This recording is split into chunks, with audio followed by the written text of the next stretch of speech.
এই পৃথিবী যেদিন হযরত ইসরাফিল আলাইহিস সালাম যেদিন ফুৎকার দিবেন, প্রথম ফুৎকারে সবগুলো খালি উঠতে থাকবে, পাহাড় পর্বত মানুষ সবগুলো ধ্বনিত তুলার ন্যায় সবগুলো উঠতে থাকবে। দ্বিতীয় ফুৎকারের সময় সবগুলো কবর থেকে, অর্থাৎ সবগুলো মৃত্যু ঘটায় যাবে, মরে যাবে। দ্বিতীয় ফুৎকারের সময় আল্লাহ রাব্বুল আলামিন মালাকুল মউতকে ডেকে বলবেন, আল্লাহুম্মা আখবারনি ইয়াফকাম, ও মালাকুল মউত, এই পৃথিবীতে আর কে আছে তুমি আমাকে খবর দাও। আখবারনি, তুমি আমাকে খবর দাও।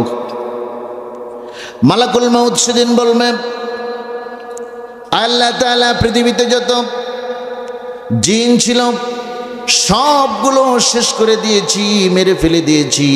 এরপরে যত ফেরেশতা ছিল সবগুলো মেরে ফেলে দিয়েছি। যত মানুষ ছিল সব শেষ করে দিয়েছি। শুধুমাত্র 4 জন ফেরেশতা আমরা পৃথিবীতে জীবন্ত আছি।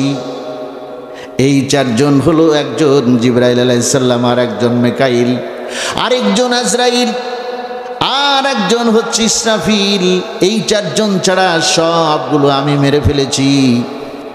এরপরে আল্লাহ রাব্বুল আলামিন বলবেন, মালাকুল মউত, তুমি ছাড়া ওই 3 জনকেও তুমি মেরে ফেলে দিয়েছো, মৃত্যু ঘটাই দাও।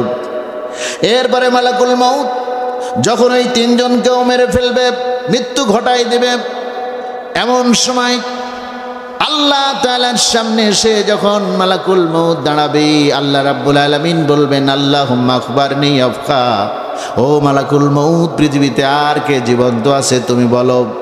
মালাকুল মউত বলবে, শুধু আমি ছাড়া এই পৃথিবীতে আর কেউ নাই আল্লাহ তাআলা। এইবার আল্লাহ রাব্বুল আলামিন মালাকুল মউতকে বলবে, এইবার তুমি তোমার জীবনটা তুমি নিজেই দিয়ে দাও। এই কথা বলার সঙ্গে সঙ্গে মালাকুল মউত এমন জোরে কেঁপে উঠবে, এমন জোরে ভয়ে কেঁপে উঠবে। এই জন্যই কেঁপে উঠবে, পৃথিবীর মানুষদেরকে তিনি 2 সিস্টেমে জীবনকে মৃত্যুবরণ করাইছেন, 2 সিস্টেমে তিনি মৃত্যু ঘটাইছেন। এক সিস্টেম হলো, যেই ব্যক্তি জান্নাতি তাকে জান্নাতি পোশাক পরে ধবধবে সাদা এবং সুন্দর জান্নাতি চেহারা, আকার আকৃতিতে সুন্দর চেহারা, আলোক রশ্মি এবং জান্নাতের সুঘ্রাণ সুগন্ধময় চেহারা নিয়ে যখন বান্দার সামনে আসবে, এসে বলবে, কি বলবে, ইয়া আয়াতুহান নাফসুল মুতমাইন্না। আল্লাহু আকবার। ও প্রশান্ত আত্মা, ইরজিহি ইলা রাব্বিকা রাদিয়াতাম মারজিয়া, তোমার প্রভু তোমার উপরে রাজি হয়ে গেছে। আল্লাহু আকবার। সন্তুষ্ট হয়ে গেছে, তুমি বের হয়ে আসো। ফাদখুলি ফি ইবাদি, আল্লাহর সেই আবিদ অর্থাৎ ইবাদত বান্দাদের তুমি শামিল হয়ে যাও। ওয়াদখুলি জান্নাতি, আল্লাহর জান্নাতে প্রবেশ করে যাও। এই কথা বলবেন যে কি, ও সম্মানিত মর্যাদাবান আত্মা, তুমি বের হয়ে আসো। এটা হচ্ছে জান্নাতীদের আত্মা। আর একটা আত্মা হলো, যে আত্মা দুনিয়াতে কোনোদিন জান্নাতের কাজ করে নাই, আল্লাহর হুকুম মানে নাই, অর্ডার মানে নাই, আল্লাহর আনুগত্য করে নাই, আল্লাহর নাফরমানি করেছে, আল্লাহ যা বলেছে তার উল্টাটা করেছে, সারা জীবন কি করেছে, আল্লাহর দুশমনি করেছে।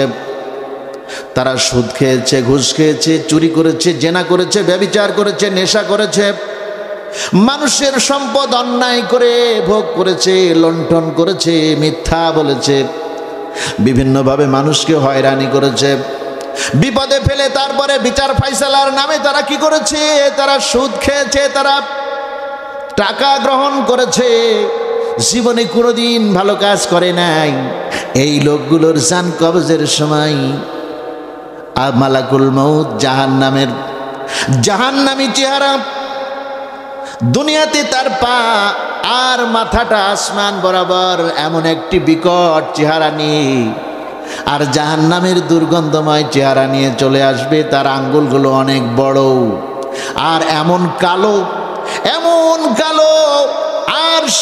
চেহারার ভিতর থেকে জাহান্নামের এমন তাপ, সেই তাপওয়ালা কালো সেই দুর্গন্ধময় চেহারা নিয়ে আসবে।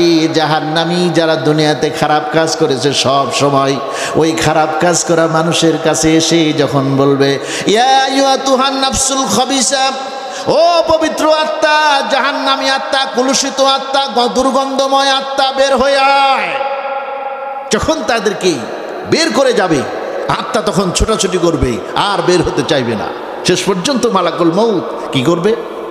মালাকুল মউত তখন পা থেকে চাপতে চাপতে শুরু করে, পা থেকে চাপতে চাপতে শুরু করে এক পর্যায়ে যখন আস্তে করে তিনি বুকের কাছে যাবে, চাপতে চাপতে বুকের কাছে যাবে, বুকের কাছে যাওয়ার পরে দুটি আঙ্গুল দিয়ে যখন তার বুকটাকে চিরে ফেড়ে কলিজাকে জোর করে টেনে নিয়ে আসবে, এমন সময় ওই জাহান্নামী দেখবেন চোখ বড় বড় করবে, এরপরে পেশাব করে ফেলবে, পায়খানা করে ফেলবে, এরপরে বিছানাপত্র জড়াবে, নিজের গায়ের গোস্তগুলো, নিজের গায়ের চামড়াগুলো আশ্রাবে, চোল ছিঁড়বে, এরপরে চোখ বড় বড় করবে। এমন করে কিনা? এমন করে কিনা? এরকম জাহান্নামী লোকের মৃত্যু দেখবেন যে তারা এই কাজগুলি করে। আমারও দু একটা দেখা হয় নাই, তা হয় না, তা না, দেখা যায় খুব কাতরায়। অনেকে মৃত্যুর সময় পেশাব করে ফেলায়, এরকম ফেলায় কিনা? পায়খানা করে ফেলায়, এরপরে চুল আশ্রায়, চুল ছিঁড়ে, এরপরে গায়ের চামড়া ছিঁড়ে, এরকম করে। এরা হচ্ছে কি? জাহান্নামী আত্মা। ওরা মালাকুল মউতের চেহারা দেখার পরে তারা পেশাব করে ফেলায়। এই যে জাহান্নামীদের মৃত্যু ঘটাইছে মালাকুল মউত, ওই সময় জাহান্নামীদের ওই কথা মনে হয়ে যাবে, এত কঠিন মৃত্যুর যন্ত্রণা। এই যন্ত্রণার মৃত্যুর কথা মনে করে মালাকুল মউত, আল্লাহ যখন বলবেন, আল মালাকুল মউত, আজকে তুমি তোমার নিজের জীবন নিজে দাও, এই কথা শোনার পরে উনি এমন কেঁপে উঠবে, ছোটাছুটি শুরু করে দিবে। এরপরে মালাকুল মউত ছোটাছুটি করতে করতে এক পর্যায়ে জান্নাত এবং জাহান্নামের মাঝখানে আল আরাফ নামে জায়গাতে এমন একটি চিৎকার করবে, এমন একটি চিৎকার করে আকাশের দিকে এমন চিৎকার করবে, হাদিসে এসেছে সেই চিৎকারটা যদি তিনি প্রথমেই দিতেন তাহলে ইসরাফিল আলাইহিস সালামের সিংহার দেওয়ার প্রয়োজন হতো না। এমন চিৎকার করে তিনি মৃত্যুবরণ করবেন। এক পর্যায়ে আল্লাহ রাব্বুল আলামিন তখন কি করবেন? ওয়াসিয়া কুরসিয়ুহুস সামাওয়াতি ওয়াল আরদ। আল্লাহ রাব্বুল আলামিন বললেন, ওয়াসিয়া কুরসিয়ুস সামাওয়াতি ওয়াল আরদ। এই আকাশ এবং জমিনের ভিতরে যা কিছু আছে সবগুলো হলো আমার। এরপরে আমি হলাম চেয়ারের মালিক। এই চেয়ারের মালিক আমি। দুনিয়াতে বলেছিলাম চেয়ারের মালিক হলাম আমি, আজকে সেই চেয়ারের মালিক হচ্ছে আমি। আর কে আছো? তখন সব দিকে খালি ধুধু আর ধুধু আর মাঠ, শুধু খালি ফাঁকা আর ফাঁকা।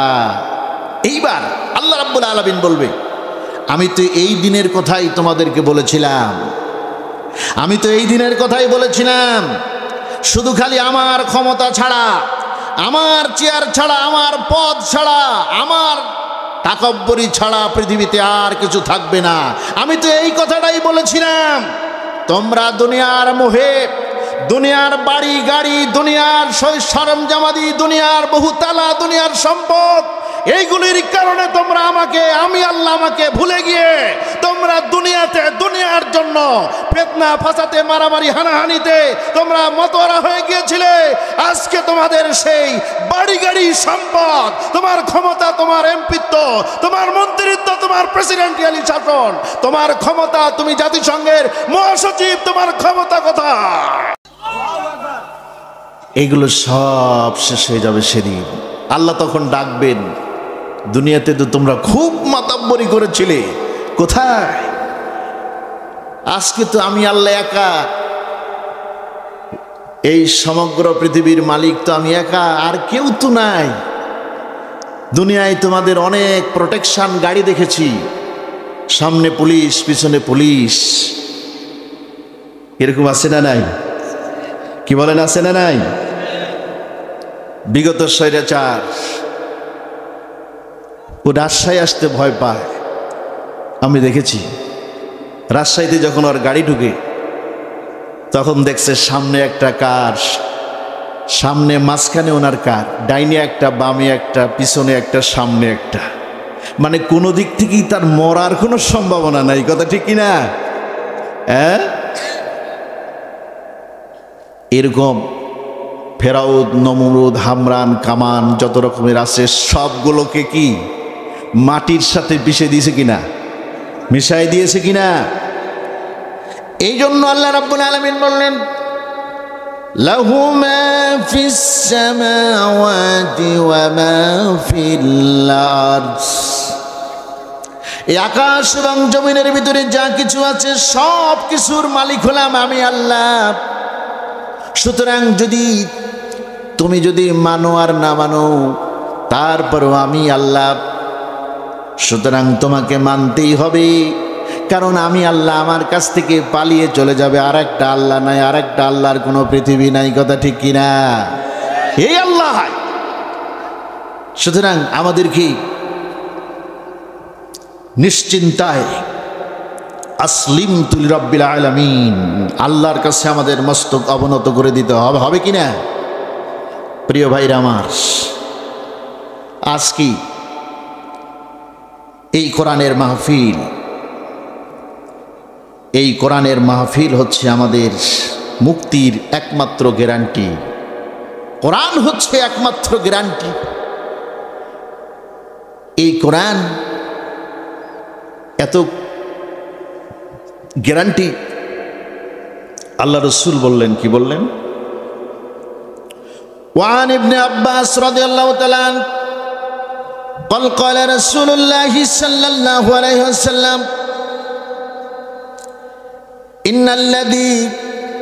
إن الذي ليس في وجوفه شيء من القرآن كالبيت الغريب।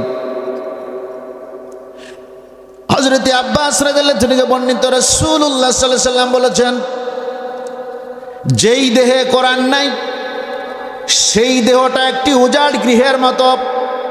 উজাড় গৃহ মানে যে গৃহে মানুষ থাকে না, থাকে শুধুমাত্র মানুষের বিকল্প পোকামাকড়। আর এই পোকামাকড়গুলো যা খায় তা মানুষে খায় না। পোকামাকড় যে ধরনের কাজ করে তা মানুষে করে না। এই কারণে যেই দেহে কোরআন নাই সেই দেহ মানুষের না। কথা ঠিক কিনা? যেই দেহে কোরআন নাই সেই দেহটা মানুষের না। আর মানুষের না হওয়ার কারণে এই কোরআনবিহীন দেহটা যে খাবারগুলো খায় সেইগুলো মানুষের খাবার নয়। এই কথা ঠিক কিনা? এরপরে এই খাবার যারা খায়, এই কোরআনবিহীন মানুষেরা যে কাজগুলো করে, সকাল থেকে সন্ধ্যা পর্যন্ত যে কাজগুলো করে, এইগুলো মানুষের কাজ নয়। যে দেহে কোরআন নাই সেইটা মানুষের দেহ নয়। কেরকম মানুষের দেহ নয়? আল্লাহ রাসূল সাল্লাল্লাহু আলাইহি সাল্লাম বলেছেন, ক্বালা নবী সাল্লাল্লাহু আলাইহি সাল্লাম, লা ইয়াদখুলুল জান্নাতা লাহমুন নাবাতা মিন সুহতি। ওই ব্যক্তি জান্নাতে প্রবেশ করবে না যে ব্যক্তির দেহের মাংস, হাড্ডি, রক্ত সবগুলো হারাম টাকা দিয়ে তৈরি, সেই দেহ জান্নাতে প্রবেশ করবে না। আর হারাম টাকা দিয়ে তৈরি করে যে দেহ, সেই দেহ তো কোরআনের নয়।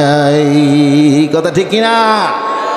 এই কোরআন না থাকা দেহ সমাজে যা কাজ করে, তারা যা খায়, সেই খাবারগুলো কি? সেই খাবারগুলো হচ্ছে ফেন্সিডিল, হিরোইন, গাঁজা, আফিম, এগুলো খাবার তাদের। এইগুলো খাবার যারা খায়, এদের কাজ কি জানেন? সকাল থেকে সন্ধ্যা পর্যন্ত এদের কাজ হচ্ছে সকল প্রকারের জেনা করা, ব্যভিচার করা, সুদ খাওয়া, ঘুষ খাওয়া, মানুষের সম্পদ লুণ্ঠন করা, মানুষকে বিপদে ফেলে ক্ষতিগ্রস্ত করে মানুষের সম্পদ আহরণ করা। এইগুলো কোনো মানুষের কাজ নয়। জোরে বলুন কথা ঠিক কিনা? তাই এই কোরআন এই কোরআন কারা কারা আমাদের দেহ নিতে চায়? দুটি করে হাত আল্লাহর দরবারে দেখান, কারা কারা কোরআনকে দেহে নিতে চায়? হাত নামান। কি কষ্ট হচ্ছে? কোরআন দেহে যদি না নেই, সারা জীবন ওয়াজ করার পরে, ওয়াজ শোনার পরে আমার ঠিকানা জাহান্নাম। কথা ঠিক কিনা? আমার ঠিকানা জাহান্নাম।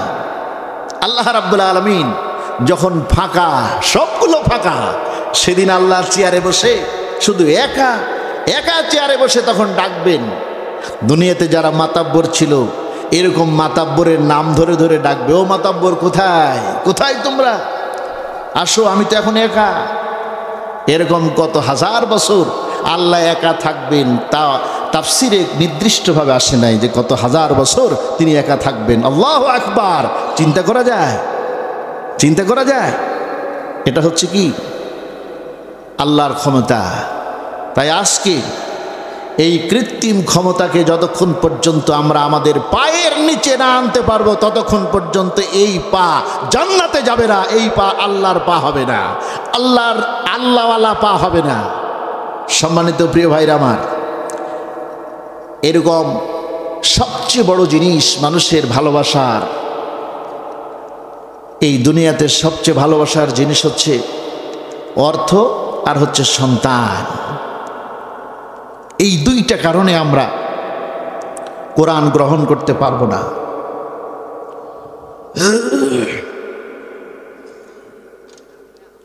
কোরআন গ্রহণ করতে পারবো না এই দুইটি কারণ।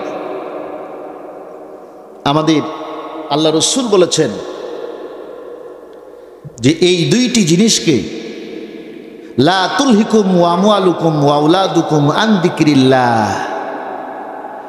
আমাদের ধন সম্পদ, সন্তান সন্ততি যেন আল্লাহর জিকির থেকে আমাদেরকে গাফেল না করে। এই দুইটাই আমাদেরকে কোরআন মানার জন্য, কোরআন বোঝার জন্য আমাদেরকে কি বাধা সৃষ্টি করবে? প্রিয় ভাইরা আমার, পর্দার আড়ালে আমার মা ও বোনেরা অবস্থান করছেন। মা বোনদের জান্নাতে যাওয়া খুব সহজ, বুঝলেন কি না? মা বোনেরা যদি বলে, মনে করে যে মিথ্যা বলবো না, তাদের দ্বারা সম্ভব, সহজেই সম্ভব। কারণ ওদেরকে বাইরে যেতে হয় না, টাকা পয়সা ইনকাম করতে হয় না, বিভিন্ন কোয়ালিটির মানুষের সাথে মিশতে হয় না, তাই তাদের জান্নাতে যাওয়া খুব সহজ। এই জন্য তাদেরকে আল্লাহ রাব্বুল আলামিন খুব মর্যাদার আসনে আসীন করেছেন, খুব মর্যাদা দিয়েছেন। কিরকম? তাদেরকে মায়ের জাত বলেছেন। আল জান্নাতু তাহতা উম্মাহাত, বলা হচ্ছে যে মায়ের পায়ের নিচে সন্তানের জান্নাত। এইটা বলে আল্লাহ পাক তাদেরকে সম্মানে ভূষিত করেছেন। সুবহানাল্লাহ বলবেন না? সুবহানাল্লাহি বিহামদিহি সুবহানাল্লাহিল আযীম। আল্লাহু আকবার। আমাদের পিতামাতা আমাদের সন্তানের উপরে, অর্থাৎ পিতামাতা সন্তানের প্রতি যে অবদান রাখে, এটা যদি একজন সন্তান যদি চিন্তা করে, একবার যদি চিন্তা করে, তাহলে পিতামাতার অবাধ্য হতে পারবে না। একজন পিতা সন্তানের জন্য, সন্তানকে আদর্শবান বানানোর জন্য এত কষ্ট করে, রোদকে উপেক্ষা করে, মনে করে আমার পিঠের উপরে চামড়া যদি এক পরল পুড়ে যায় রৌদ্রের কারণে, সূর্যের প্রখর তাপের কারণে, তা যাক, ওই প্রখর তাপের দিকে তার অনুভূতি থাকে না। তার থাকে অনুভূতি যে আমার সন্তানকে আমি আদর্শবান মানুষ বানাবো, সন্তানের কাছে টাকা পাঠাইতে হবে, সন্তানকে আদর্শবান বানাইতে হবে। এই কারণে সে, তার শরীরে শীত লাগে না। এরপরে বৃষ্টি পড়ে পোশাক ভিজে যায়, আবার ওই পোশাক শুকায় যায়। শরীরে কখন ভিজেছে কখন শুকাইছে তার ব্রেনে আসে না। ব্রেনে শুধু একটাই আসে যে আমার সন্তানের কাছে আমাকে টাকা পাঠাইতে হবে এবং আদর্শবান বানাইতে হবে, সন্তানকে মানুষের মতো মানুষ বানাতে হবে। এইটাই শুধু তার ব্রেনের ভিতরে কাজ করে। এরপরে শুধু তাই না, এই সন্তানের কষ্ট কখনো একজন পিতা সুস্থ অবস্থায় কখনো মেনে নিতে পারে না। যত কষ্ট আমার হোক, কিন্তু আমার সন্তানের না হোক। এইরকম ভাবে একজন পিতা কত কষ্ট করে সেই সন্তানকে মানুষ করার জন্য চেষ্টা করে।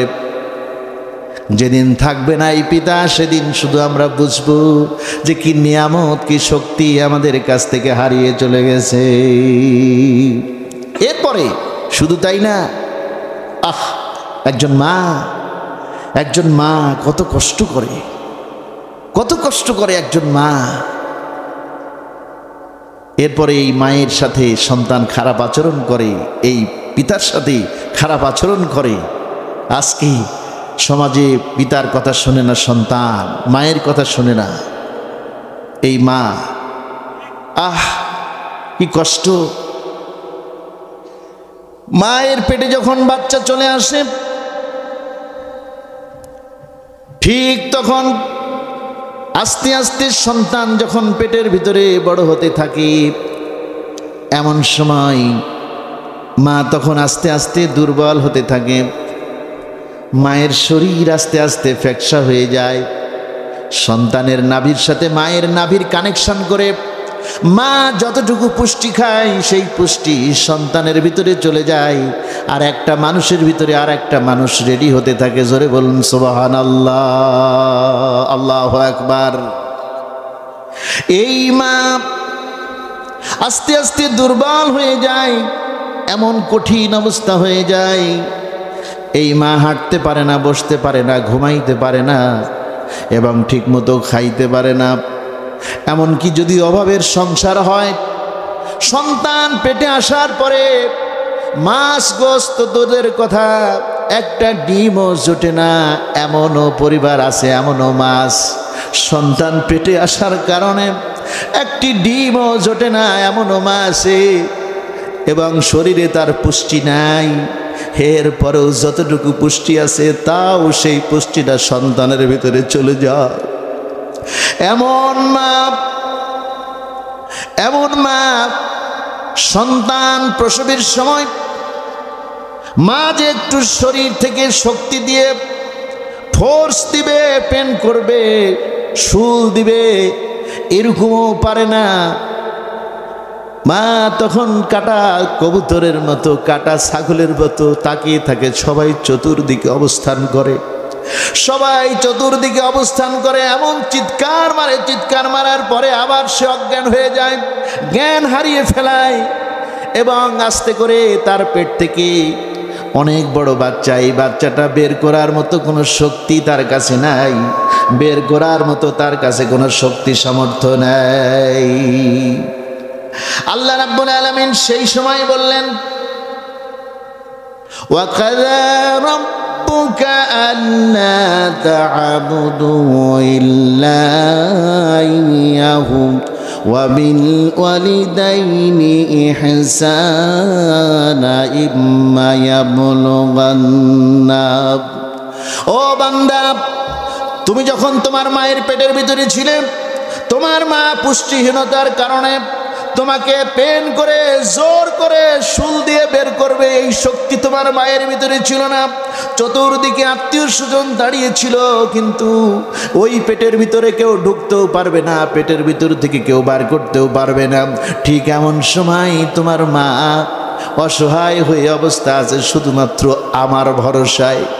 তখনই আমি আরশে আজিম থেকে তাতানাজ্জালু আলাইহিমুল মালাইকা, আমি আরশে আজিম থেকে ফেরেশতা নামায় দিয়া তোমার মায়ের ওই অসহায় অবস্থায় আমি তোমার মায়ের শরীরের ভিতরে শক্তি সঞ্চার করে তোমাকে আমি জমিনে ভূমিষ্ঠ করেছি।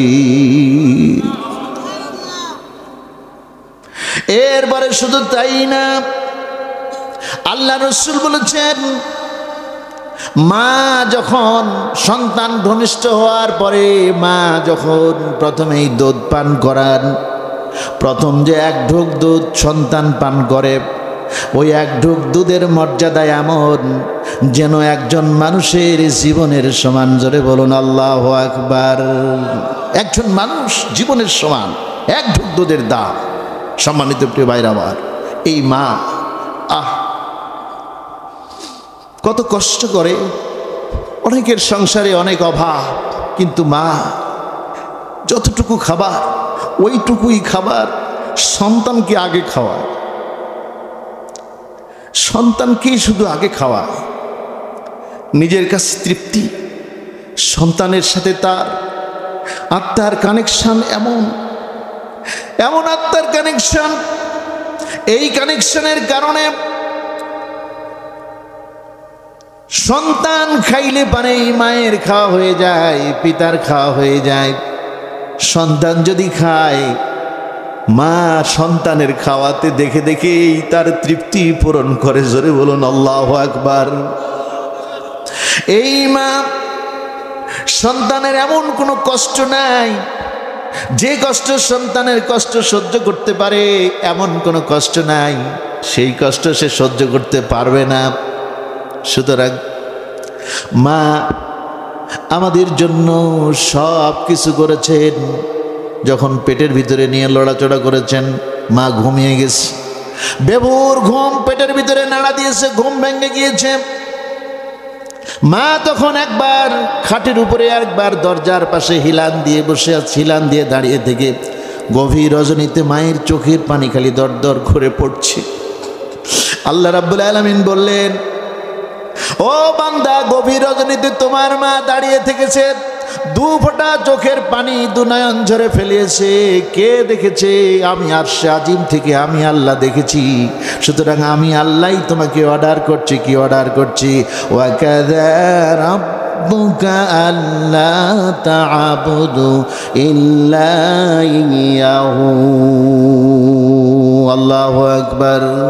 আমার ইবাদতের পরে তুমি তোমার পিতামাতার খেদমত করো, কারণ পিতামাতা তোমার জন্য জান্নাত এবং জাহান্নামের একমাত্র গ্যারান্টি।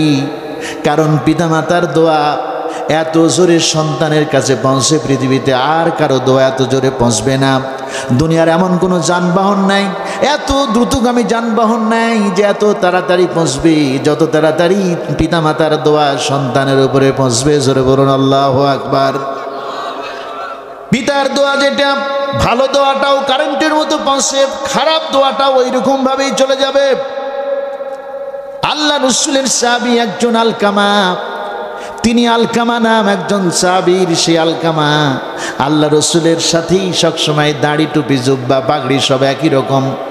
আলকামার এত ইবাদত বন্দেগী করেছে, অথচ আলকামার মৃত্যু শয্যায় এমন অসুস্থ, এমন অসুস্থ, সে রোগের অসুস্থতার যন্ত্রণায়, মৃত্যু শয্যার যন্ত্রণায় সে মৃত্যু হচ্ছে না, এবং তার মুখ দিয়ে কালেমা আসতেছে না, কালেমা পড়ছে না, কালেমা বের হচ্ছে না। সাহাবীরা তার চতুর্পার্শ্বে বসে বসে লা ইলাহা ইল্লাল্লাহ মুহাম্মাদুর রাসূলুল্লাহ বলছেন, তারপরেও তার জবানে কালেমা বের হচ্ছে না। আল্লাহ রসুল আসলেন, আসার পরে বললেন, আলকামার স্ত্রীকে ডাকো। সাহাবী যে আল্লাহর আলকামার স্ত্রীকে ডাকলেন, বলছে, তুমি তোমার স্বামী কেমন ছিল?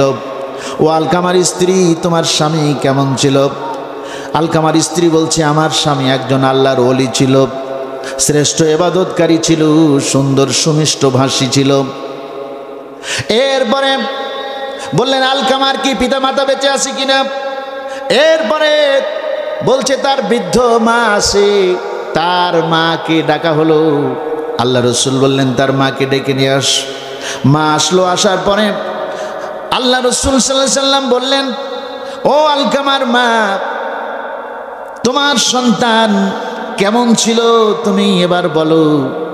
আলকামার মা বলছে, আমার সন্তান খুব ভালো ছিল, আমার সাথে ভালো আচরণ করেছে, সুন্দর কমল ব্যবহার করেছে, কিন্তু কখনো আমার কথা শুনে নাই, শুধুমাত্র তার স্ত্রীর কথা শুনেছে। আমার কথা শুনে নাই, শুধু স্ত্রীর কথা শুনেছে। এই কারণে আমি তার উপরে খুব রাগান্বিত, কঠিন রাগান্বিত। আল্লাহ রসুল বললেন, ও আলকামার মা, আল্লাহর আরশের মালিকের সন্তুষ্টির উদ্দেশ্যে তুমি তোমার সন্তানকে মাফ করে দাও, কারণ মৃত্যু যন্ত্রণা কঠিন যন্ত্রণা।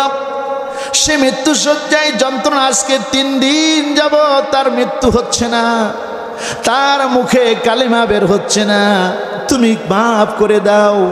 এইবার আলকামার মা বলছে, তিলে তিলে দিনে দিনে সে আমার সাথে যত খারাপ আচরণ করেছে, আমার বুকে কষ্টের পাহাড় জমে গেছে, আমি তাকে মাফ করতে পারবো না। আল্লাহ রসুল বললেন, সাহাবীদেরকে বললেন, তোমরা কিছু লাড়কি এবং কিছু লাকড়ি বা খড় জোগাড় করে আগুন প্রজ্বলিত করো, আর ওই আগুনের ভিতরে আমি আলকামাকে নিক্ষেপ করব, কারণ মৃত্যুর পরেই তো সে আগুনেই জ্বলবে, তাই দুনিয়ায় থেকেই তার জ্বলা শুরু হয়ে যায়। এইবার সাহাবারা যখন লাকড়ি নিয়ে এসে আগুন প্রজ্বলিত করেছে, এরপরে যখন আলকামাকে ধরবে, আগুনের ভিতরে নিক্ষেপ করবে, এমন সময় আলকামার মা চিৎকার করে কান্না করে আল্লাহ রসুলের পায়ের সামনে দিয়ে বলছি, ইয়া রাসূল আল্লাহ, ইয়া রাসূল আল্লাহ, আমার 10 মাস 10 দিন গর্ভে ধারণ করা সন্তান, আমার নারী ছেঁড়া সন্তান আলকামা, আমার সন্তান একটু খারাপ আচরণ করেছে, তাতে কি হয়েছে? আমি যত কষ্টই হোক না কেন, আমার সন্তানকে আগুনে পোড়ানো এইটা আমি মা জীবন্ত থাকা অবস্থায় 1 সেকেন্ডের জন্য দেখতে পারবো না। সুতরাং হে রাসূল, ইয়া রাসূল আল্লাহ, আমি আল্লাহর জন্য আমার সন্তানকে আমি মাফ করে দিলাম। এরপরে মাফ করে দেওয়ার সঙ্গে সঙ্গে আলকামার জবান দিয়ে লাশ চলে আসতেছেন, লা ইলাহা ইল্লাল্লাহু মুহাম্মাদুর রাসূলুল্লাহ। আল্লাহু আকবার।